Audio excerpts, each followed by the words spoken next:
Morning, everyone. Nice to see you all. We had a funny conversation in the family this week. We were talking about the countdown clock and how interesting it is that we are now using the countdown clock. And we were saying that for some people it's quite confronting to come in and, I've only got 5 minutes. Quick, got to get myself ready, come and sit down. And I must, in our congregation, we have, been very, very beautifully flexible with our timing, technical details and, waiting for people to arrive and things like that.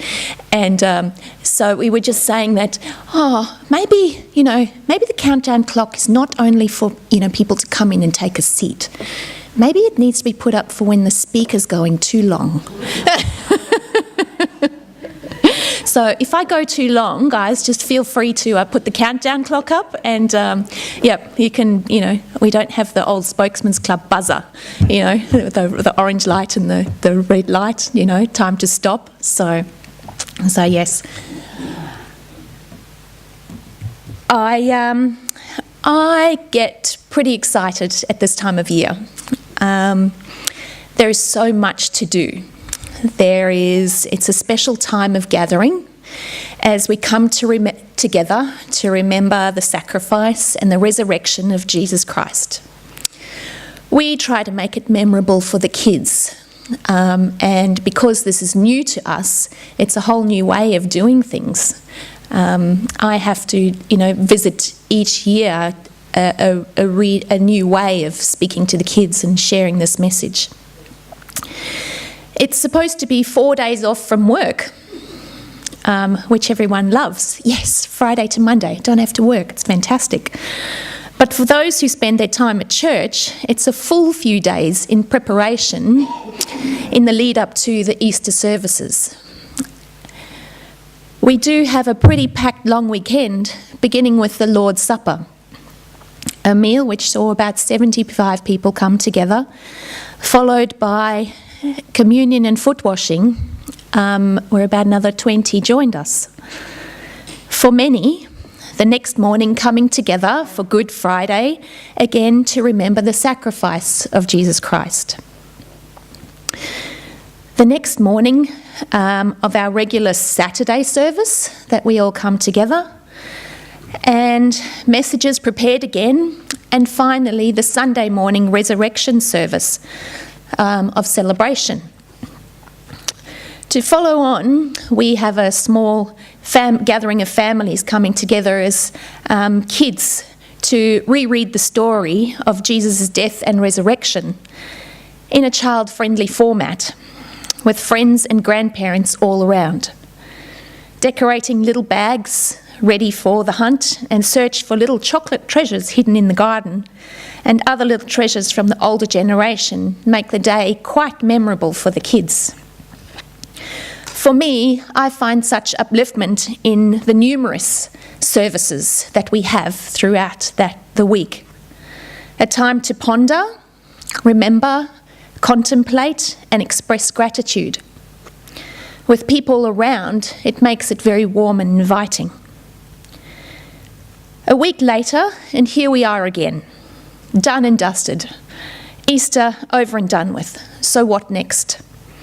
Next week it's May, then it's winter, then it's spring, and before you know it, it's December, Advent, Christmas and the New Year. Okay, hold up. That's going a little bit too fast.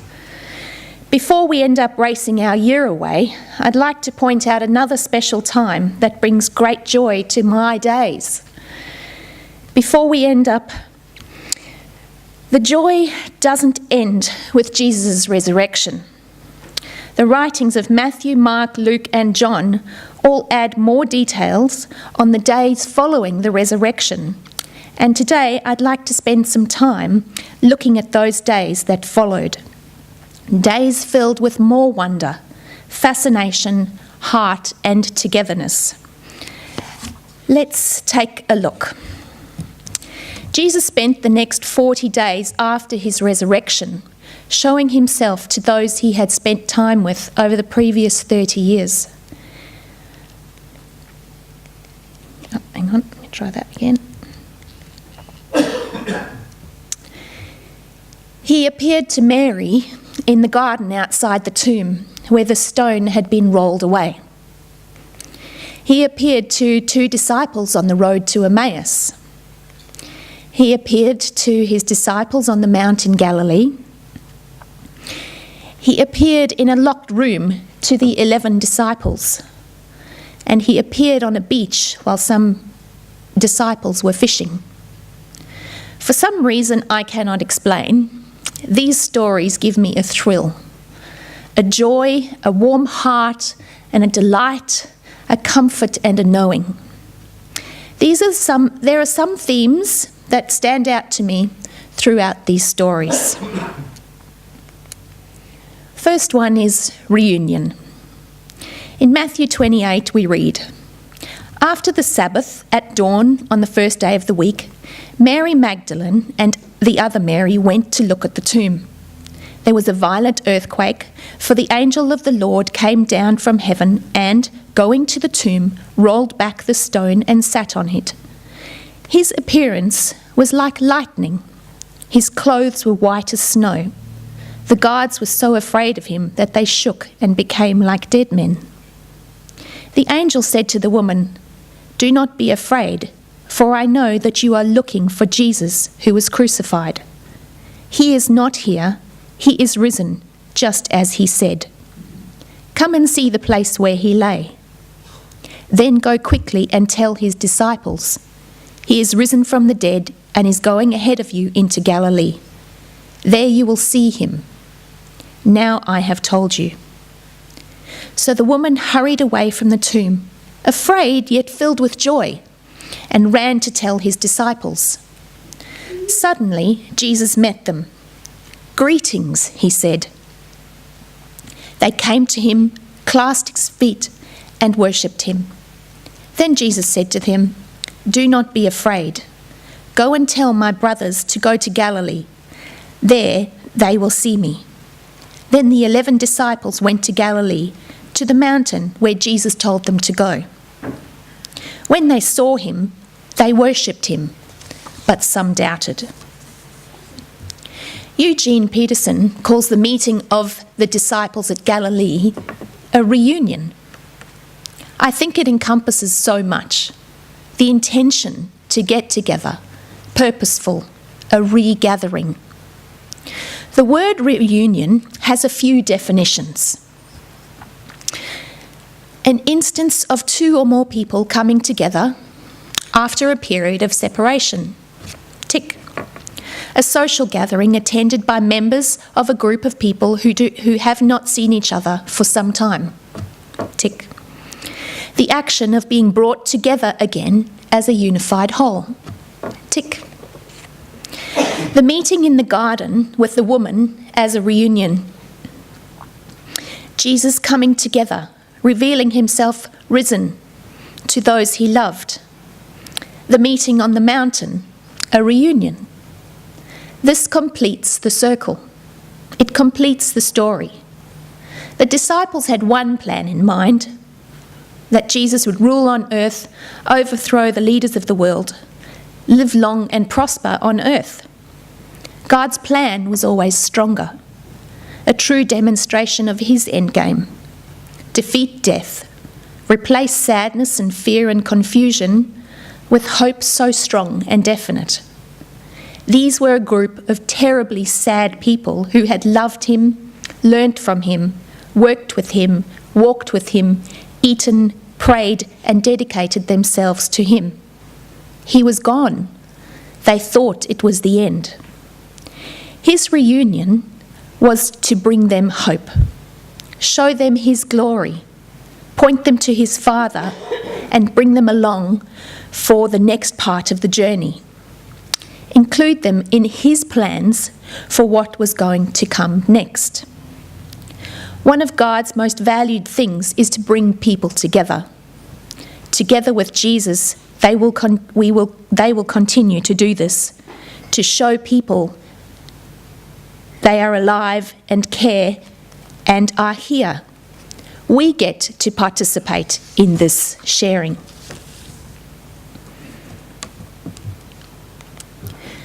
The next theme that runs through is bread. Another reading that gives me a thrill every time I think about it.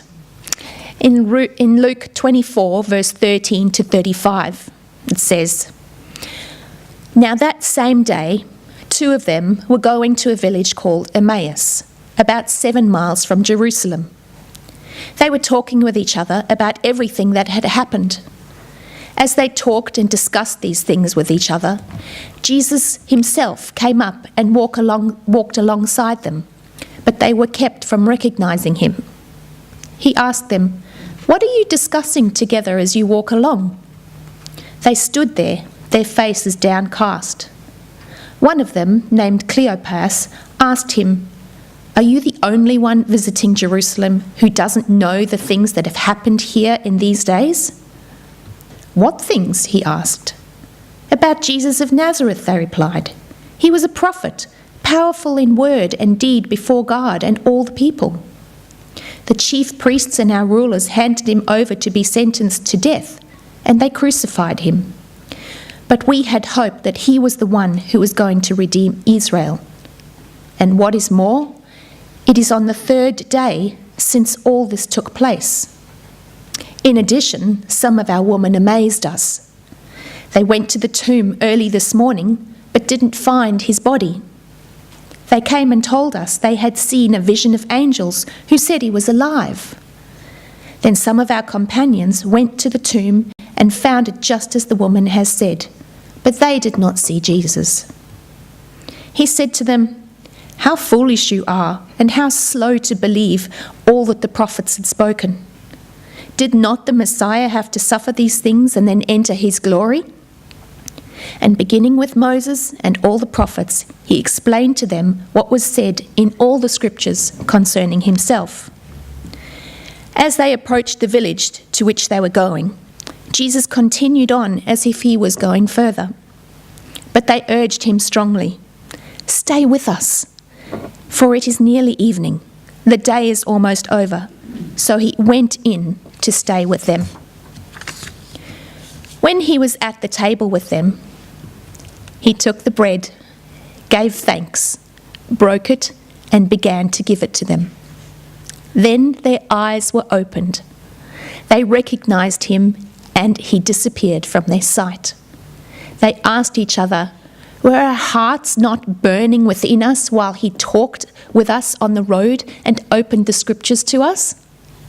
They got up and returned at once to Jerusalem. There they found the 11 and those with them assembled together and saying, 'It is true, the Lord has risen and appeared to Simon.' Then the 2 told them what had happened on the way and how Jesus was recognized by them when he broke the bread. There are so many things that stand out to me in this story. How he pretended to be going further, but they asked him to stay. Were they being polite, or did they really not want to leave this stranger's company? Were they so grateful for the way that the scriptures were revealed? Did they have more questions? But what brings me joy is how Jesus reveals himself in the thanks for the bread, and the breaking of the bread, and the sharing of the bread. The rush of flashbacks that must have come to their minds, the memories, the realizations. Bread is a common theme in Jesus' life. Teaching them to pray, he includes bread. Feeding the hungry crowds, not once to the 5,000, but twice to another 4,000. The Last Supper, tying his bread to his death and his body. Bread is an everyday item. It is used in so many settings. Yet it is given something special here, a reveal of resurrection. Together, the power of giving thanks, breaking the bread and sharing it are eye-opening and inclusive. I can imagine all the times Jesus mentioned, ate and shared bread would have come rushing back to their minds as he prayed, broke and shared the bread.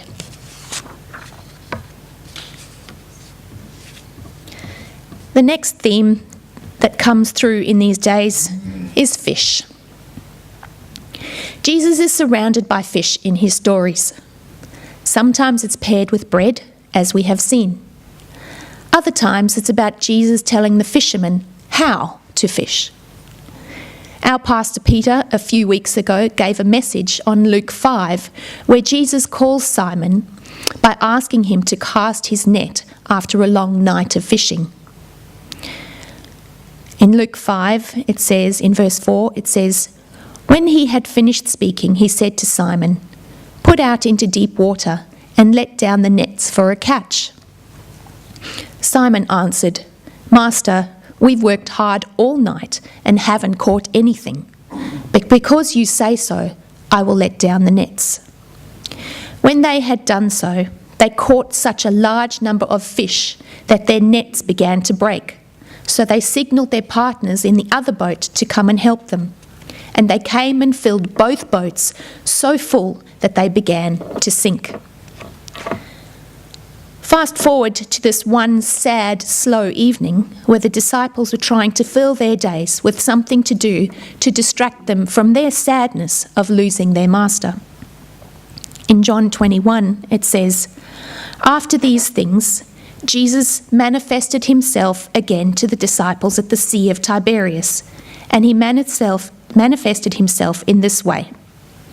Simon Peter and Thomas, called Didymus, and Nathanael of Cana in Galilee, and the sons of Zebedee, and 2 others of his disciples were together. Simon Peter said to them, 'I'm going fishing.' They said to him, 'We will also come with you.' They went out and got into a boat, and that night they caught nothing. But when the day was now breaking, Jesus stood on the beach. Yet the disciples did not know that it was Jesus. So Jesus said to them, 'Children, you do not have any fish, do you?' They answered, 'No.' And he said to them, 'Cast the net on the right side of the boat, and you will find a catch.' So they cast, and then they were not able to haul it because of the great number of fish. Therefore, that disciple whom Jesus loved said to Peter, 'It is the Lord.' So when Simon Peter heard it was the Lord, he put his outer garment on, for he was stripped for work, and threw himself into the sea. But the other disciples came in on the little boat, for they were not far from the land, but about 100 yards away, dragging a net full of fish. So when they got out to the land, they saw a charcoal fire already laid, and fish placed on it, and bread. Jesus said to them, 'Bring some of the fish which you have now caught.' Simon Peter went up and drew the net to land, full of large fish, 153, and although there were so many, the net was not torn. Again, Jesus reveals himself in a stunning way. A repetition, another eye-opening, and not just in a small way either, a generous way. Both times the haul was huge, yet the net did not break. There is more to this fishy story, and it all begins with breakfast. To help tell the story, I enlisted the help of one of my friends by the name of Alex Jardine. You guys know Alex? He's down south in Margaret River. My friend Alex sends me poems on a daily basis. He has quite a way with words, focusing in on one concept or a word and putting it into a small little poem that gives you a lovely perspective. I asked him if he could put the rest of the story into a little poem for me, and he came back with 3. I'll read you one of them. Fish and Tips. Peter and 6 disciples. What now? What to do? I'm going fishing. We'll come with you too. All night for nothing. A stranger on the land calls out in the morning. Any fish on hand? no fish at all. Throw your net to the right, 152, 153, pull with all your might. It is the Lord. Peter dives in the sea. There's bread, fish and Jesus, coal fire, billy tea. Come and eat breakfast. It's the third time he's been. They're all silent, another resurrection scene. Breakfast completed, fishers of men. On the shores of the sea, he simply cooked breakfast and their destiny. My favourite line in this poem is, there's bread, fish and Jesus, coal fire, billy tea. Jesus and Alex have a way of showing us that his presence is here, now, as casual and relaxed as a breakfast. He's got time to sit and chat and welcome and include, time to cook fish, eat bread, time to just be. And not only just eat breakfast, he has time for redemption. Let's continue in John 21, verse 15 to 17. When they had finished eating, Jesus said to Simon Peter, "Simon, son of John, do you love me more than these?" "Yes, Lord," he said, "you know that I love you." Jesus said, "Feed my lambs." Again Jesus said, "Simon, son of John, do you love me?" He answered, "Yes, Lord, you know that I love you." Jesus said, "Take care of my sheep." The third time he said to him, "Simon, son of John, do you love me?" Peter was hurt because Jesus asked him the third time, "Do you love me?" He said, "Lord, you know all things. You know that I love you." 3 times Jesus asks Simon, who had denied him 3 times before the rooster crowed, "Do you love me?" Each declaration of love has covered the 3 rejections. Redemption, at breakfast, sounds awfully like a verse I hear in the song that we sing, lines from Lamentations 3. Because of the Lord's great love, we are not consumed, for his compassions never fail. They are new every morning. Great is your faithfulness. I say to myself, the Lord is my portion, therefore I will wait for him. Let's move on to the next theme that flows through these resurrection scenes. Surprise. Mary in the garden. Jesus cooks breakfast. Jesus on a road. I sometimes think that Jesus was having a bit of fun with this, thinking up all these creative, awesome, and joyful ways to share his resurrection with his loved ones. But he didn't stop there. Let's go to John 20, verse 19. On the evening of that first day of the week, when the disciples were together, with the doors locked for fear of the Jewish leaders, Jesus came and stood among them and said, "Peace be with you." After he said this, he showed them his hands and his side. The disciples were overjoyed when they saw the Lord. Again, Jesus said, "Peace be with you. As the Father has sent me, I am sending you." And with that he breathed on them and said, "Receive the Holy Spirit. If you forgive anyone's sins, their sins are forgiven. If you do not forgive them, they are not forgiven." A locked room. A group of careful, cautious men, a bit worried about the Jewish leaders who might come and break them up. No way in but by human hand, unlocking the door. Jesus appears in the middle of them. Surprise! Shock. What? Really? Who? No way. How? The beauty lies in the possibility that this could happen.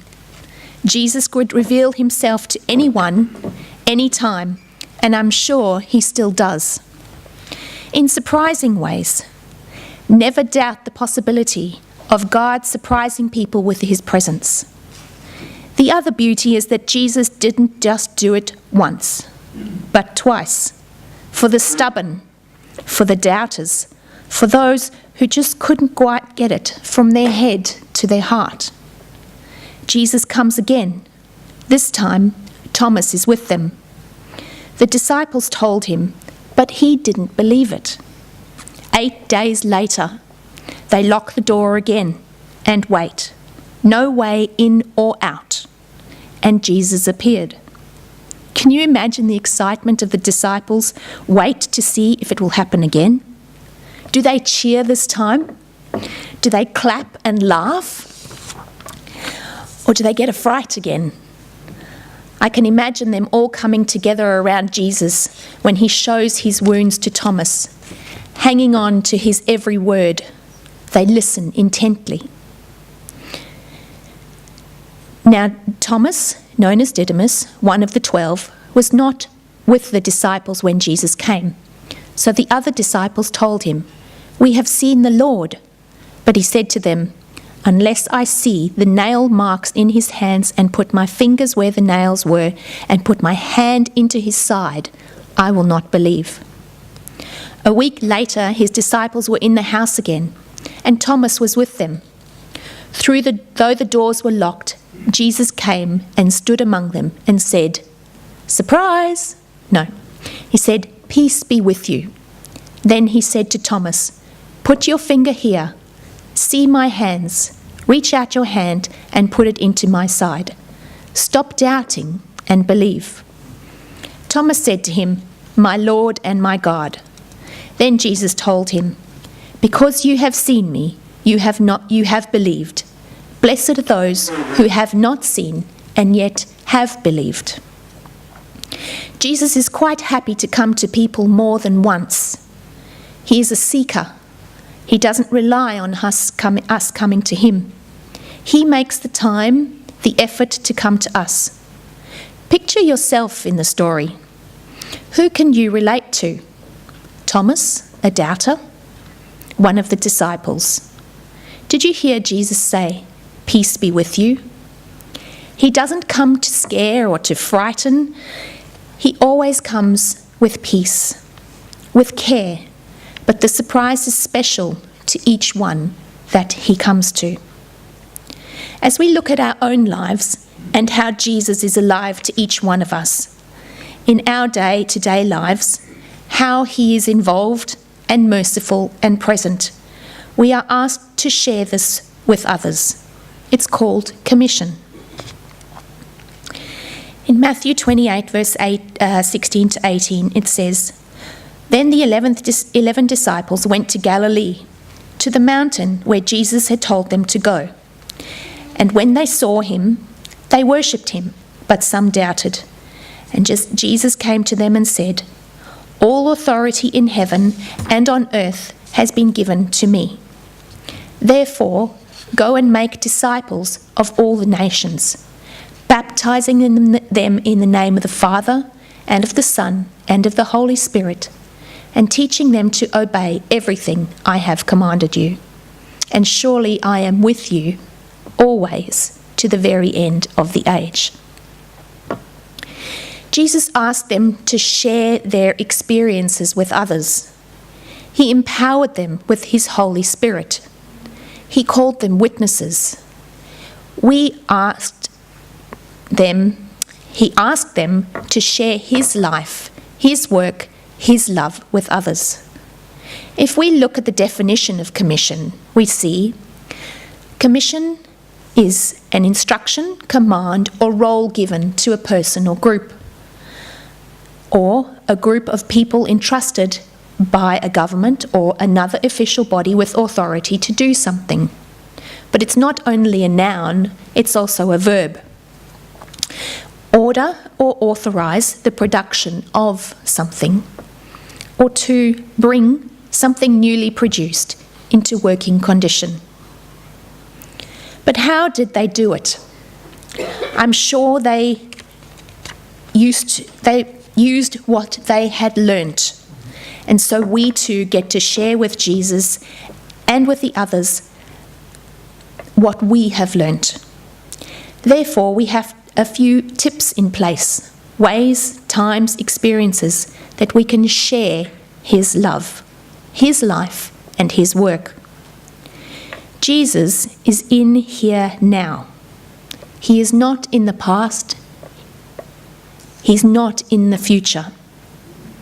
His life is not heavy. It's not burdensome. It's open, it's light, and it's inclusive. Do you have any of these coming up? Christ in the now, what do these things look like? A reunion in the now. Maybe it looks like just one of your family reunions, that Christ is there now. Maybe it looks like a Narcotics Anonymous meeting. Christ is there in a reunion. Maybe it looks like a children's playground. Maybe it looks like a family dinner. Maybe it looks like a group of friends coming together over dinner. Bread in the now. What are you having for lunch today? Where are you going for coffee? What are you preparing in your kitchen? Who are you sharing a meal with? Jesus is in every one of these instances, dancing with you in the kitchen, chopping carrots, stirring the pot, cooking for your neighbour, or joining you for coffee with your long-lost friend. Fish in the now. Who are the fishermen here? Peter? Oh, that's all three of them are fishermen. How funny is that? I'm guessing there's nothing better than fresh caught fish and cooked over a fire. Jesus loved fishing. He loved providing. He loves giving and blessing the amount of fish caught. And he loves fishing for men as well. It's about sharing, bringing people to him. He is there in our daily lives, empowering our sharing to draw people to himself. He doesn't want you to change who you are. He made you in a specific way in order to include others. Maybe it's fishing, maybe it's knitting, maybe it's cooking, maybe it's driving. Whatever you do, it all works together to share God, Jesus Christ, and the Holy Spirit with others. Breakfast. What did you have for breakfast this morning? Did you wake up to a new day? We're all here, so I think we did. Who cooked breakfast for you this morning? Was it you? God was definitely there. Jesus in the morning, waiting for us at the table, the nook, the kitchen, the fridge, calling for us to share breakfast with him. Surprise in the now. Don't underestimate the power of surprise. And not just once or twice. We have this incredible Trinity working to surprise and delight people, and we get to share in that. Redemption in the now. It's a new day. Everything I did wrong yesterday is gone. It's a new day. Commission in the now. Sharing his love and his passion and his drawing of people to himself. Where will God meet you?